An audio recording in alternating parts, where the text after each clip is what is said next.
Hey guys, it's Goosebumps Completionist, and today I'm bringing you a book review from the Most Wanted series, I guess. I guess it's Most Wanted. Closest thing.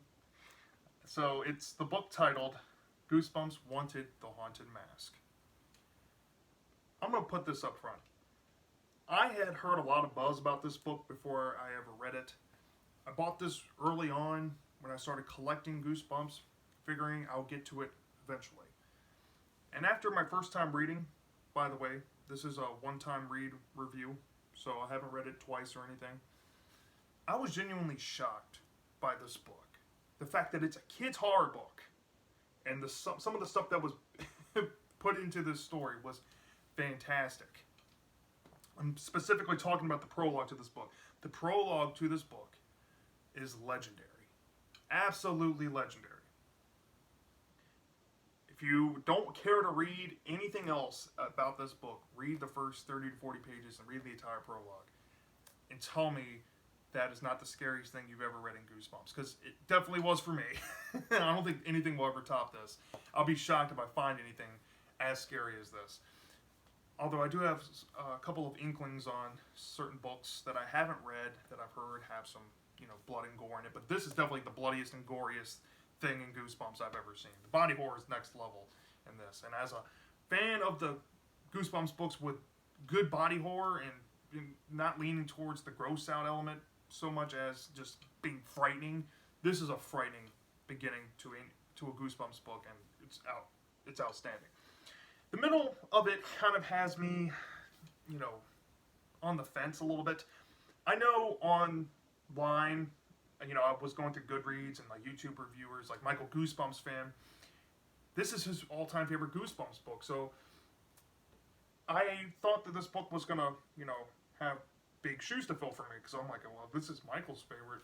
Me and him have similar tastes in Goosebumps books sometimes. We are pretty spot on a few things and kind of off on some other things, but that's to be expected. But I wasn't disappointed with this book. I actually was pretty impressed.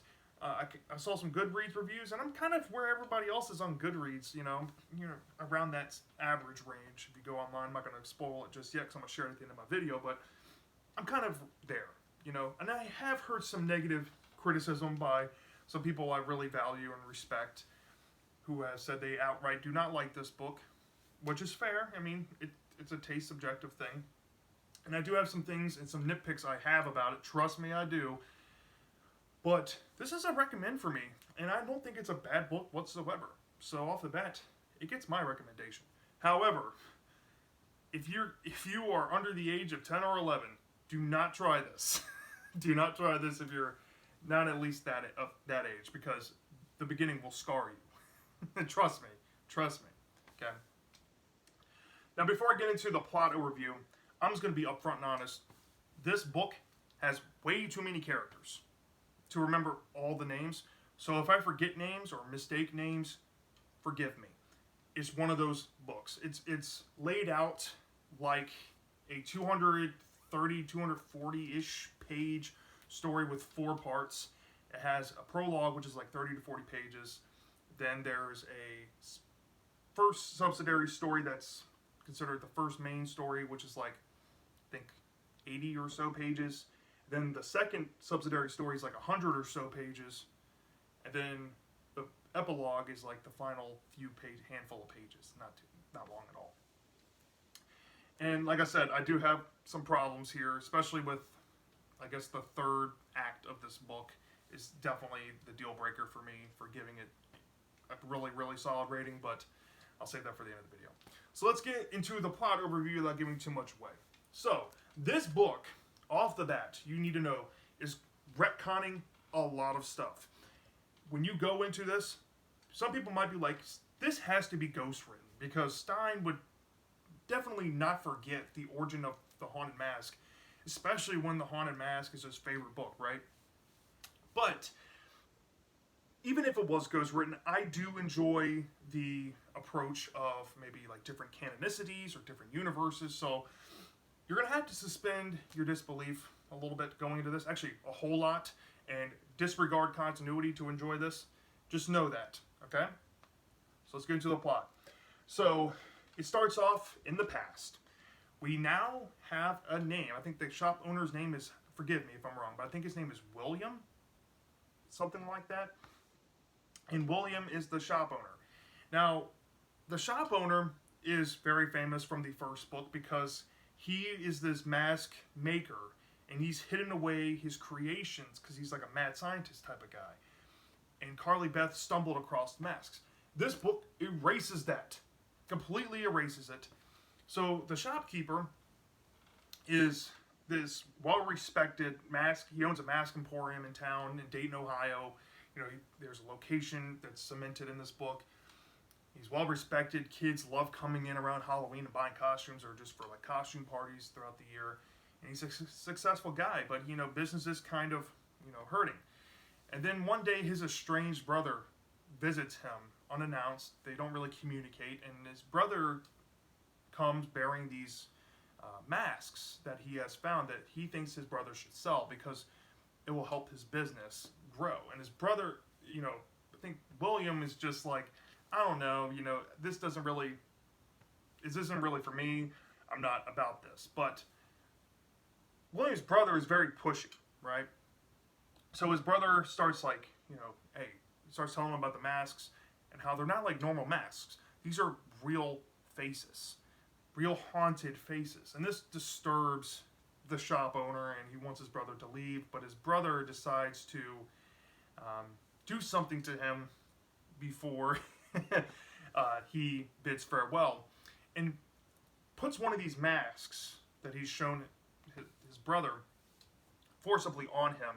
And then the shop owner is left with the mask on his face while his brother leaves. And the brother, you know, didn't tell him the side effect of the mask, so he has to learn that the mask doesn't come off. And he's struggling to get it off. He can't get it off. And there's a graphic scene, a very graphic scene, where he has to essentially rip his face off. Okay? This is not a spoiler. This is early on in the book. I'm not spoiling anything. But it is graphic. It's outright terrifying to think about, all right?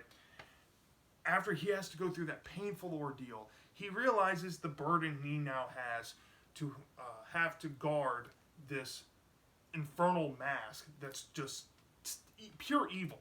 So he takes the masks and he locks it away up in this attic, hoping that nobody ever stumbles across it. And he goes into a crawl space in a closet door to essentially die. And he's pretty set on guarding the mask even in the afterlife. And that's where the prologue ends. Then the second story, which is Luanne's story, sets up the rest of the book. So Luanne and her friend Devin are talking about Halloween coming up, and Devin reveals to Luanne that he's upset he's going to miss this girl's, I think her name is Polly, Polly's Halloween party. And the reason being is that he has to go and tend to his family's newly acquired pumpkin patch for 2 weeks, and he's not going to be in town for Halloween this year, but Luanne will. And Devin wishes Luanne to have fun on his behalf and do something scary and kind of get back at Polly, you know. And Luanne and Devin are kind of these type of kids who they don't take themselves too seriously. They like to play pranks. They don't get offended, or they don't get hurt when something bad happens to them. They just laugh it off, you know. And Luanne also has these other two guy friends. I don't remember the names, so I'm just going to refer to them as Guy 1 and Guy 2. So after, you know, the whole thing with Devin is revealed to Luanne, Luanne is trying to is explaining how she likes to tell ghost stories to her younger brother, and her younger brother kind of enjoys the ghost stories but doesn't at the same time because he gets easily scared. And through the help of one of her guy friends, scares her brother by saying that there's a ghost in his closet. And once it's revealed that it was just a prank, they start coming up with ideas to make fun of Polly, and maybe, like, you know, what to do at Polly's party, maybe to prepare for the party coming up and all that noise. And she meets this other kid. She runs into this other kid named Marcus later on. in a gorilla suit. He comes by to visit and to show his costume, and that he got this costume from his dad's costume shop, and that just, his dad recently acquired costume shop that he bought for the family. His dad's like an avid collector, of masks, and he loves Halloween. He grew up going to the mask store that the shop owner in the prologue used to own. And he explains, hey, we should get costumes from here. They got really good costumes. We go to Polly's party, and we got to come up with a plan to really scare the party. So then they come up with this idea that they eventually come up with this idea, come to the night of Polly's party. One of the kids kind of play around and say, hey, look, my mask isn't coming off, because they got a Halloween mask. And Luanne thought she genuinely believed it, and they said, yeah, we might go roll with this idea. So they go to, they agree to meet at Polly's party, but when Luanne gets there, she can't find any of her friends there. She can't find Polly, or, Polly's mom is missing, because Polly usually collects $5 at the door admission for the party, and it's revealed to be a dream. And then when Luanne wakes up, she's like, thank goodness it was a dream. So then it cuts to the real night of the Halloween. She decides to dress up like a vampire. She meets up with her friends. They go to the Halloween party, and they realize that it's lame. Polly's doing the typical things that they all made fun of her for doing. The banter that was going on earlier in the story with them. So they decide to go upstairs to try to bail. They go find this attic upstairs, and they're like, oh, let's just go explore. Maybe we can hide out up here until the party dies down, so we can kind of sneak out of here. And when they go in there, they start rummaging around through things, and they find this trunk. And they open up the trunk, and they find these really old antique costumes and masks inside. And one of them pulls out a devil costume. Another one pulls out, I think, like a mask of their own as well. And then Luanne pulls out a mask, and it's this green insect-looking mask with pointy ears and fangs, and it's known as the Haunted Mask, unbeknownst to her.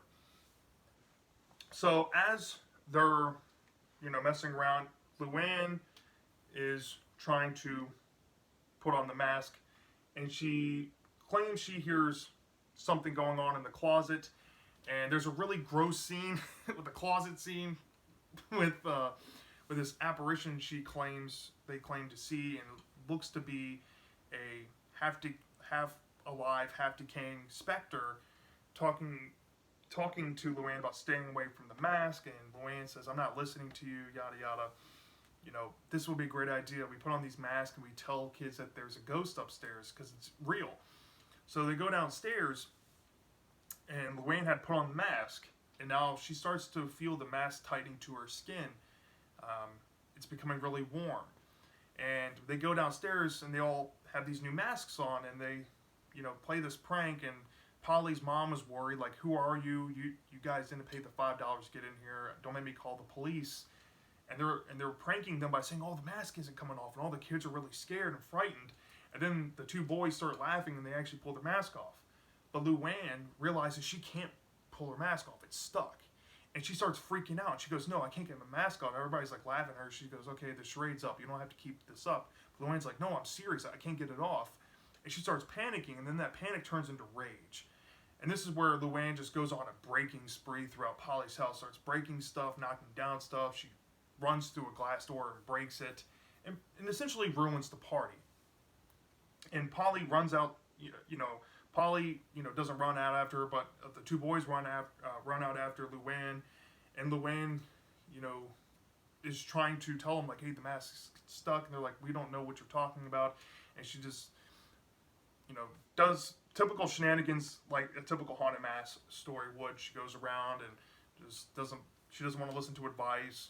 She's picking on people she interacts with. But then she gets this idea. She stumbles across this mask store, and she's like, oh, this has to be the mask store that Marcus's dad owns. So I'm going to go in here and see if he can help me.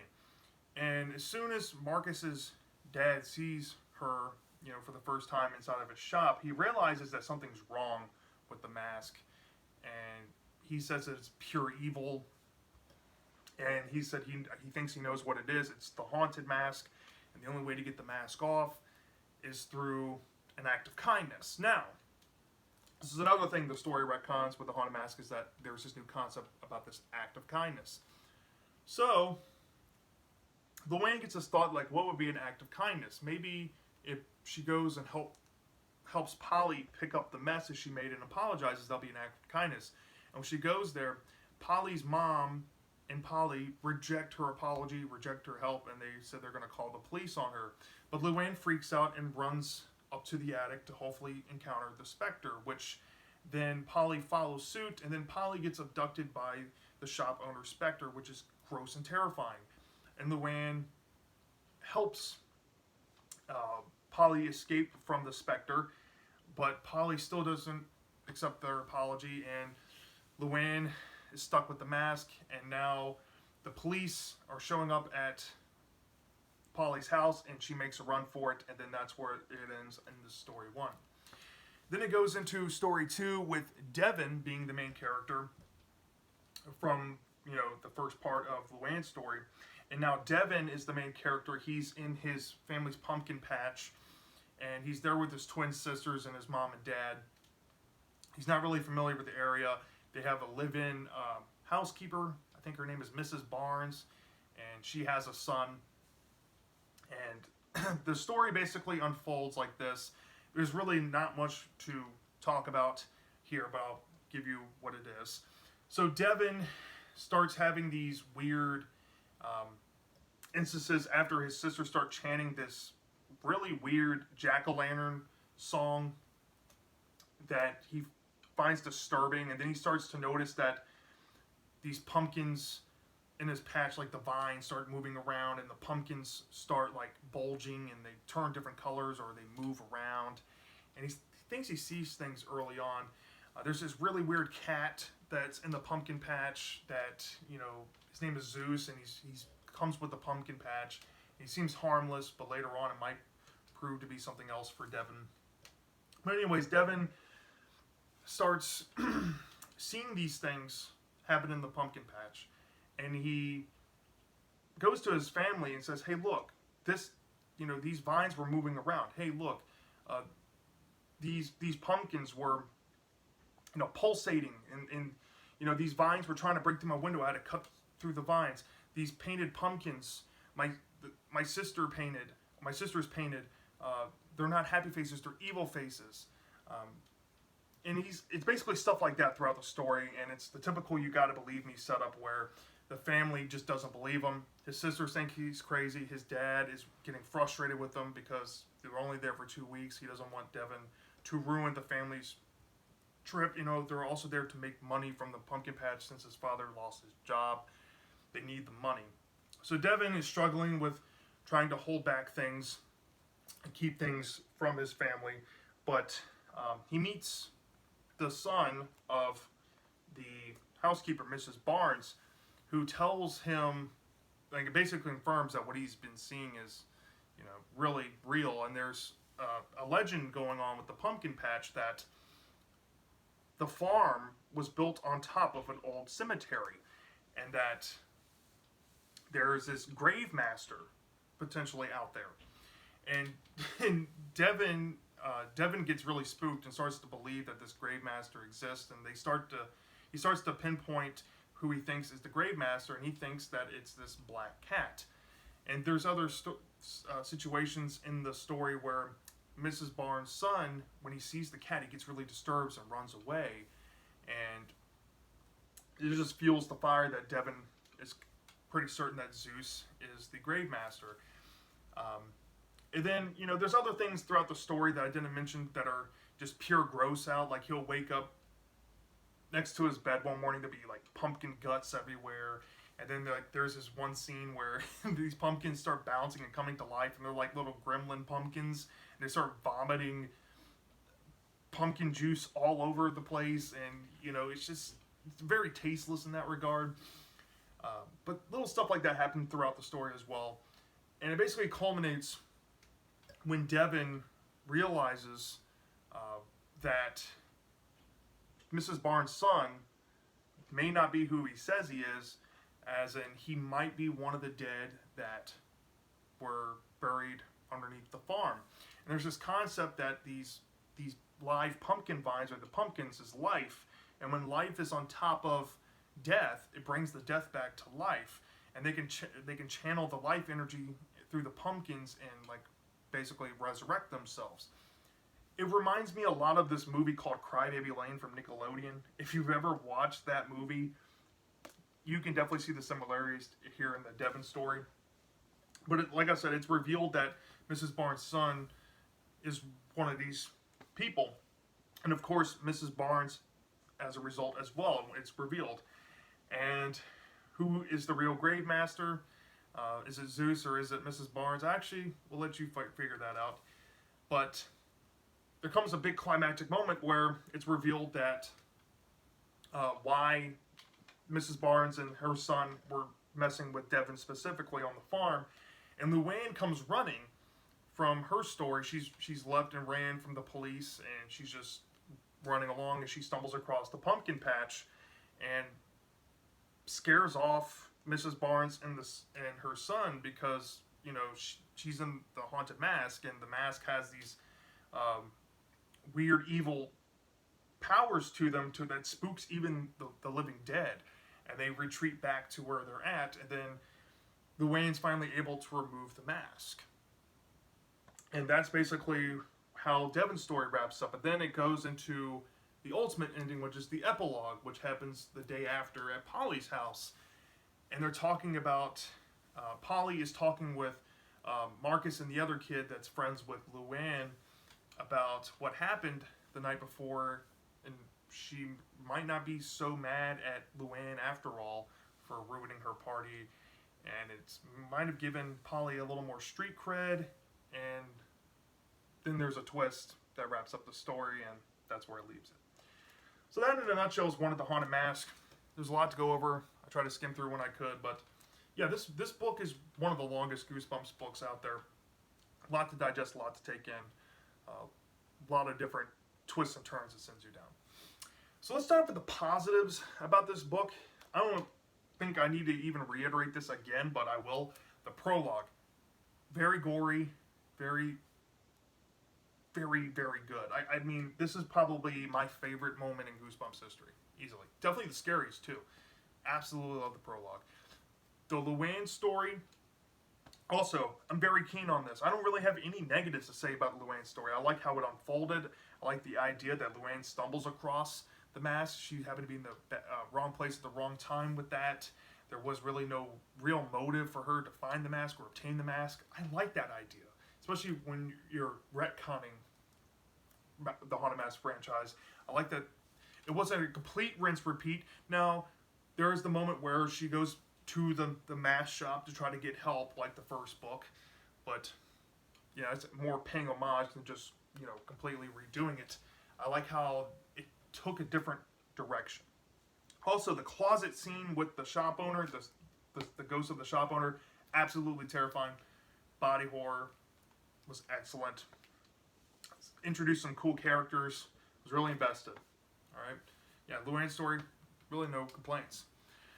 My big complaint, though, is Devin's story. Devin's story, like I said, if you've seen the movie Crybaby Lane, it's basically a similar idea here. Also, if you have read 5th Grade Zombies from Slappy World, that is essentially Devin's story. It's one of those you gotta believe me stories, and it spends so much time. This story's like, 20, 21 chapters. And it spends so much time wasting plot to facilitate moment after moment after moment of him running to people, trying to convince them that these things are happening to him, when they could spend all the other page time that this part of the story takes up developing characters or making it spookier or making it more eerie. Part of the strengths, I want to say though before I was talking about the negatives, but part of the strengths on the story was the eerie setting. The eerie, something about a field works as an eerie setting because there's so much unknown out in the field, out in the crops. In this case, a pumpkin patch. There's a lot of cool fake out moments in this story that really work. But to be honest, it gets really predictable, gets kind of stale, very repetitive, and to be, I guess I'm impartial to this, but I'm absolutely not a fan of the "You Gotta Believe Me" stories, and this is a prime example of one that's riddled throughout modern Goosebumps, and it just does not hit as well. Like How I Met My Monster, or Why I Quit Zombie School, or Fifth Grade Zombies for me. It feels the same in that regard. It feels very middling, to be honest. It had a decent twist to where, it was kind of eerie when you realize that, Mrs. Barnes' son is actually one of the living dead. That actually is a pretty creepy scene, but it's also plagued with a lot of gross out things that happen, and it's just not good. The gross out doesn't work. It's a stark contrast to Luanne's story, I would say. Now the ending does kind of ramp it back up for me, gets me more intrigued. It brings Luanne fighting Mrs. Barnes and her son. I like that part. That's probably the only part I've really enjoyed out of this whole story. And then we get to the epilogue, the true end. And honestly, I'm kind of in the middle of the road here. It tying up to the next day at Polly's house, and the twist, I guess, worked, but it was also very convenient with, typical Stein fashion. No explanation. It just fits because it does. But I like the idea of what Polly's doing. I don't want to spoil it, but I like the idea. I think it's really cool. I don't know I really dig that about it. That's why I'm kind of in the middle about it. I like it, but I don't like it because it's a little too convenient. And yeah, so where I land on this book, to be honest, from a 0 to 5 stars, I almost gave this book a 3.5, just deducted 1.5 off the top, but then I realized how much I really appreciated the prologue, and how much that the ending didn't really bother me as much as I thought it did originally after thinking about it. I was going to give it a 4, but then I decided to bump it up 0.1 and give it a 4.1 out of 5. The 0.9, essentially, all said and done, was for the Devin story. Not a fan of it. If you ripped that out of the book and just kept the ending of it, and maybe added your own little page or two to piece together Luanne's story and Devin's story, I would much rather would have had that, and we could just had a normal length book. Devin's story was way too long, way too drawn out for me, and the ending I'm kind of impartial on, but it kind of adds together to the whole, experience. That is a negative for me, but I only deducted 0.1 collectively for that, and the Devin story deducted 0.8. So yeah, I'm sitting at a 4.1 out of 5 for this. Very good. Give it about a low B. That's where I'm at. So yeah, that's my thoughts on The Haunted Mask. Let me know in the comment section if you ever read this book. Did you love this or did you hate this? I'm dying to know. And I'll see you next time.